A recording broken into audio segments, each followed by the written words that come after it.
എന്താടോ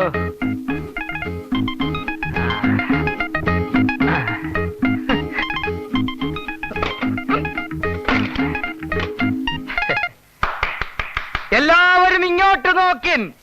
മനോഹരമായ ഒരു പഴക്കുല.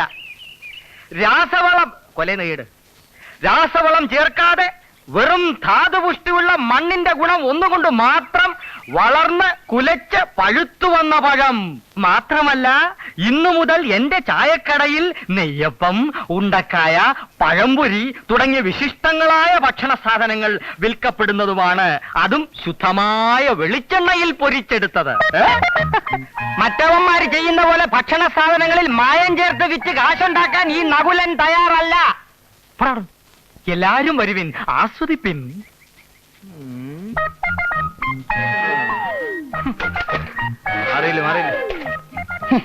ഒരു ദിവസം നിന്നെ കൊണ്ട് ഞാൻ നന്നായിട്ട് ആസ്വദിപ്പിക്കാവടാ. പോട്ടെ സാറേ കേട്ടാ, വീട്ടുകളാ. ബോട്ടിയില്ലാത്ത അവൻ എന്തെങ്കിലും പറഞ്ഞെന്ന് പറഞ്ഞ് വിവരമില്ലാത്ത നിങ്ങളല്ലേ അത് ക്ഷമിക്കേണ്ടത്. ഒന്നുമില്ലെങ്കിലും നിങ്ങളുടെ അനിയനല്ലേ നകുലൻ. അവൻ എന്റെ ആരുമല്ല. എഴുത്തുമാൻ അറിഞ്ഞുകൂടാത്ത എന്റെ അമ്മയെ കൊണ്ട് ഒപ്പിടുവിച്ച് എനിക്കും കൂടെ അവകാശപ്പെട്ട 60 സെന്റ് സ്ഥലം തട്ടിയെടുത്ത കള്ളനാവൻ. അതൊക്കെ നാട്ടുകാർക്ക് അറിയാവുന്ന കാര്യമല്ല അല്ലേ? പക്ഷേ വടക്കേക്കര പാടം വിറ്റ വകയിൽ അമ്മയുടെ പെട്ടിയിലുണ്ടായിരുന്ന 10,000 രൂപ കട്ടിട്ടാ നിങ്ങൾ ചായക്കട തുടങ്ങിയെന്നാ ആ നകുലം പറയുന്നത്. 10,000 കിട്ടത് അവന്റെ അപ്പനാ. രണ്ടുപേർക്കും കൂടെ രണ്ടപ്പനാണോ?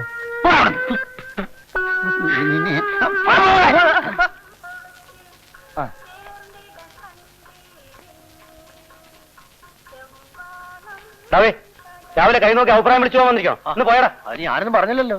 അതെ അതെ, പോടാ പോടാ. എവിടെ വണക്കം തമ്പ്ര. നീ ഒരു സൈക്കിൾ എടുത്ത് ആ വെട്ടിക്കവലെ പോയി ഇത് പോസ്റ്റ് ചെയ്തിട്ട് വാ. എന്നിട്ട് ഉച്ചയ്ക്ക് വീട്ടിലേക്ക് വാ. ചോറോ കഴിഞ്ഞെന്തെങ്കിലും കാണും. ഇതാണ് ഇവിടുത്തെ പോസ്റ്റ് ഓഫീസ്. കണ്ടില്ലേ, നേരെ വെളുക്കുമ്പോ ഒന്ന് കുത്തിയിരുന്നോളും ശൗനം മുടക്കികള്. എന്നാ ഞങ്ങൾ അങ്ങോട്ട് വീട്ടിലേക്ക് വരാം. അവരുമായിട്ട് ഉടക്കണ്ട കേട്ടോ വലിപ്പോസേ. ഒരു 3 കൊല്ലം മുമ്പാണ് ഇവിടെ ഒരു പോസ്റ്റ് ഓഫീസ് വന്നത്. അന്നൊരു പോസ്റ്റ് മാസ്റ്റർ ഇവിടെ വന്നു. അയാൾക്ക് ഗോപാലൻ പോലീസിന്റെ മകളുമായിട്ട് എന്തോ ബന്ധമുണ്ടെന്ന് പറഞ്ഞ് നാട്ടുകാർ പ്രശ്നം ഉണ്ടാക്കിയപ്പോ ഒരു ദിവസം അയാൾ അങ്ങ് മുങ്ങി. പിന്നെ ഇവിടെ പലരും വരികയും പോവുക ചെയ്തു. പക്ഷെ ഈ നാടാർക്കും പിടിക്കുന്നില്ല. സുഹൃത്തുക്കളെ, അത് മന്ത്രിമാരുടെയും MLA-മാരുടെയും കൈയും കാലും പിടിച്ചാണ് ഞാൻ ഈ പോസ്റ്റ് ഓഫീസ് ഇവിടെ കൊണ്ടുവന്നത്. ഇതിനൊക്കെ തിരുവനന്തപുരത്തും കോട്ടയത്തും ചുറ്റിത്തിരിയാൻ എന്റെ സ്വന്തം പോക്കറ്റിൽ നിന്നാണ് പണം ഞാൻ വാരിക്കോരി ചെലവാക്കിയത്. ഇവിടെ സ്ഥിരമായിട്ട് പോസ്റ്റ് മാഷ് വേണോ? ഞാൻ കൊണ്ടുവരും. പക്ഷേ ജനാധിപത്യം എന്താണെന്ന് ഇവിടുത്തെ ജനങ്ങൾക്ക് അറിഞ്ഞുകൂടാ. ജനാധിപത്യം നടപ്പിലാക്കാൻ ഒരുപാട് പണം വേണം. മറ്റൊരു കാര്യം നിങ്ങളുടെ ശ്രദ്ധയിലേക്ക് ഞാൻ ക്ഷണിക്കുകയാണ്. ഈ ആഴ്ച കണ്ണൂരിൽ നടക്കാൻ പോകുന്ന പാർട്ടികളുടെ സംസ്ഥാന സമ്മേളനത്തിന് ഇവിടെ എത്ര പേർ സംഭാവന തന്നിട്ടുണ്ട്? എന്നോടാണോ? ഈ നാട്ടിലെ മുഴുവൻ ജനങ്ങളോടാണ് ഞാൻ ചോദിക്കുന്നത്. സോഷ്യലിസം വേണം, ഡെമോക്രസി വേണം, ബ്യൂറോക്രസി വേണം, കമ്മ്യൂണിസം വേണം. വായി മുറിച്ച് അങ്ങോട്ട് ഇരുന്നേച്ചാ മതി. കൃത്യമായി സംഭാവന തന്നിട്ടില്ലെങ്കിൽ ഈ രാജ്യത്ത് ഒരു കുന്തവും നടപ്പിലാക്കാൻ കഴിയില്ലെന്ന് ഞാൻ ശക്തിയായി പ്രഖ്യാപിക്കുന്നു. ഇന്ന് മുതൽ എന്റെ ചായക്കടയിൽ നെയ്യപ്പം, ഉണ്ടക്കായ, പഴംപൊരി തുടങ്ങിയ വിശിഷ്ടങ്ങളായ ഭക്ഷണ സാധനങ്ങൾ ലഭിക്കുന്നതാണ്. അതും പരിശുദ്ധമായ വെളിച്ചെണ്ണയിൽ പൊരിച്ചെടുത്തത്. ഞാൻ ചോദിക്കുകയാണ്, ഇവിടെ ഏത് കടയിലാണ് പരിശുദ്ധമായ വെളിച്ചെണ്ണയിൽ പലഹാരങ്ങൾ പൊരിച്ചെടുക്കുന്നത് എന്ന്? കേരളത്തിന്റെ തേങ്ങ, കേരളത്തിന്റെ തേങ്ങ ആനക്കാര്യത്തിനിടയില ചേനക്കാര്യം. അവന്റെ ഒരു ഉണ്ടക്കായും പഴംപൊരിയും. അപ്പോൾ ഇപ്പൊ എന്ത് പറയുന്നു? സംസ്ഥാന സമ്മേളനത്തിന്റെ പിരിവ് ഇവിടെ വെച്ച് നിങ്ങൾ ഇപ്പൊ എനിക്ക് നൽകുന്നുവോ, അതോ ഞാൻ വീട്ടിലേക്ക് വരണോ?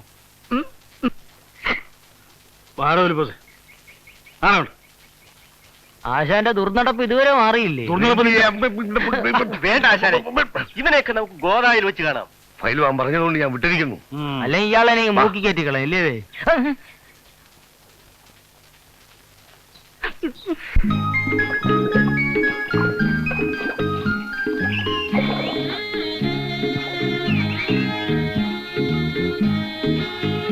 നീ ബൈഹാർട്ട് പഠിക്കണോ? നമ്മുടെ മമ്മൂട്ടിച്ചേട്ടന് 2 കുട്ടികളാണത്രേ, ഒരാണും ഒരു പെണ്ണും. ഈ കണക്കിന് പോയാ നീ മദ്രാസിലേക്ക് മറ്റോ ഒളിച്ചോടുമല്ലോ. എന്തിന്? സിനിമയിൽ അഭിനയിക്കാൻ. സിനിമ ഇഷ്ടാന്നും പറഞ്ഞ് അതിലിപ്പോ അഭിനയിക്കണമെന്നുണ്ടോ? പിന്നെ സ്വപ്നയില് കാണാമറയത്ത് കളിക്കുന്നുണ്ടത്രേ. മമ്മൂട്ടിച്ചേട്ടൻ കലക്കിട്ടുണ്ട് അതില്. അപ്പൊ നീ പോകുന്നില്ലേ കാണാൻ? അച്ഛന്റെ കണ്ണു വെട്ടിച്ച് എങ്ങനെ പോകും? കൂടെ ഇവിടെ വന്നപ്പോ അമ്മൂമ്മേനെ കാണാനെന്നും പറഞ്ഞൊരു മുങ്ങി. ഇതിനിപ്പം നിനക്ക് സുഖമില്ല, ഡോക്ടറെ കാണണം, ഞാൻ കൂടെ വരണമെന്ന് അച്ഛന്റെ അടുത്ത് ഒന്ന് പറയൂ. അങ്ങനെ ഇപ്പൊ എന്റെ മോള് സിനിമ കൊണ്ട് സൂക്ഷിക്കണ്ട. എടി, ഞാൻ ആലോചിച്ചിട്ട് വേറെ ഒരു വഴിയും കാണുന്നില്ല. എന്റെ പൊന്നുമോളല്ലേ, പ്ലീസ്. ശരി, പക്ഷെ വെറുതെ പറ്റത്തില്ല. 10 കൂടെ വെള്ളം നീ കോരണം. നീ വരുമെന്ന് പറഞ്ഞാ 10 അല്ല 100 കൂടെ വെള്ളം ഞാൻ കോരിത്തരാം.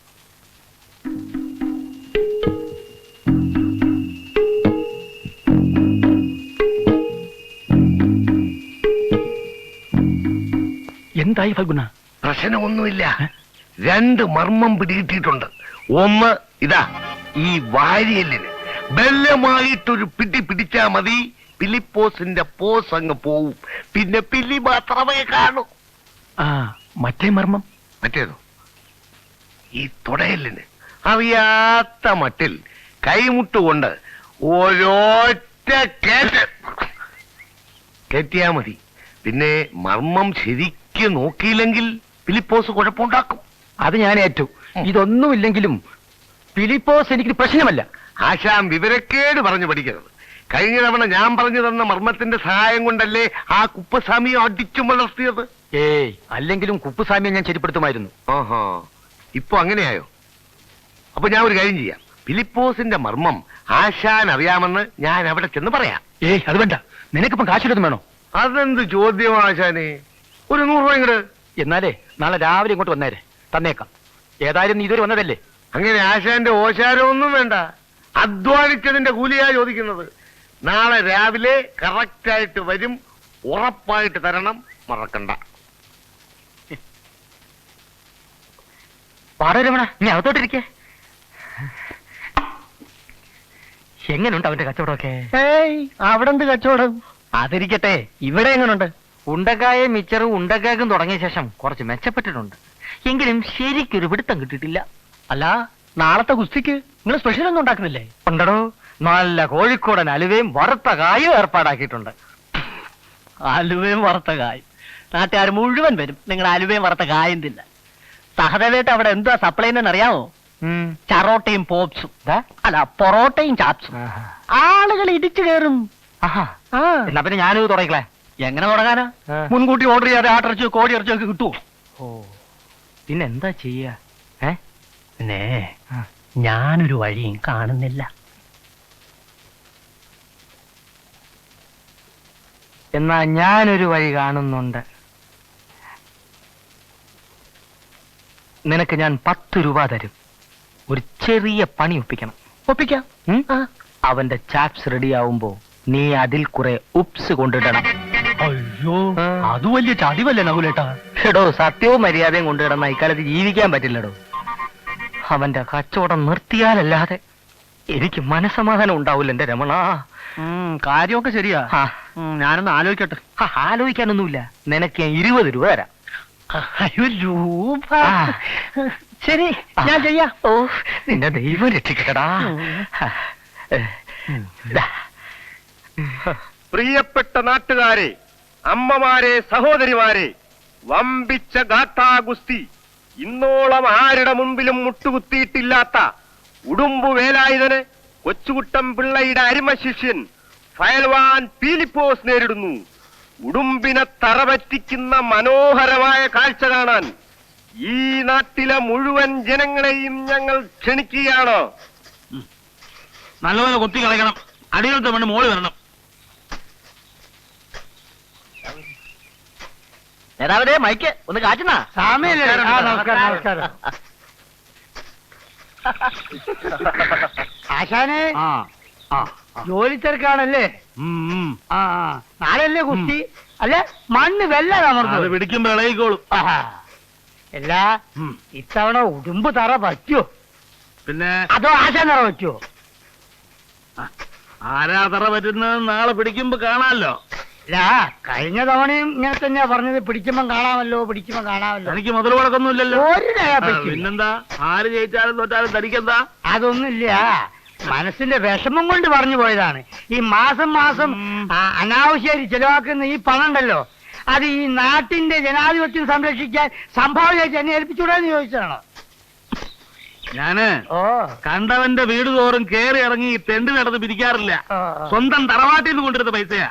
വേണേ വന്നിട്ട് കണ്ടിട്ട് പോ. നടക്കട്ടെ നേതാവേ, ഒന്നുമില്ലേലും വല്ലപ്പോഴും ഒരു ഗുസ്തി ഓസിന് നമുക്ക് കാണാമല്ലോ. നിന്റെയൊക്കെ ജീവിതം തന്നെ ഓസാണല്ലോടാ അല്ലേ? ഞാൻ അപ്പോഴേ ഒരു കാര്യം ഞാൻ പറയാം, ഉടുമ്പിനെ തറ പറ്റിച്ചിട്ടേ ഞാൻ ഇറങ്ങൂ. ജയ് ഹനുമാൻ. ജയ് സുഗ്രീവൻ. എന്ത് ചെയ്യാനാ തലക്ക് സുഖമില്ലാതായിപ്പോ? ഒന്ന് മാറ, ഒന്ന് മാറ.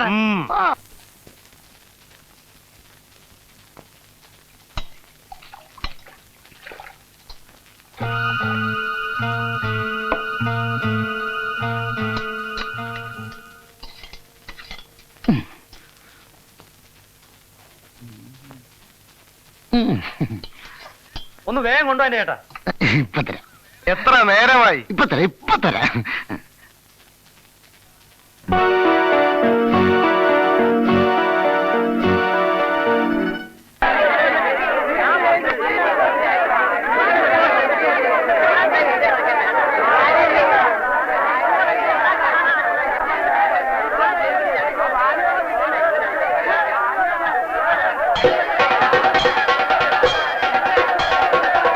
അല്ല, ഒന്നാന്തരം മട്ടൻ ചാപ്സ്, ഇന്നത്തെ ഗുസ്തി സ്പെഷ്യൽ. ഇവർ ചുപ്പാണല്ലോ. എന്താണ് ഉണ്ടാക്കിയിട്ടിരിക്കുന്നത്? എന്താണ് മനുഷ്യർ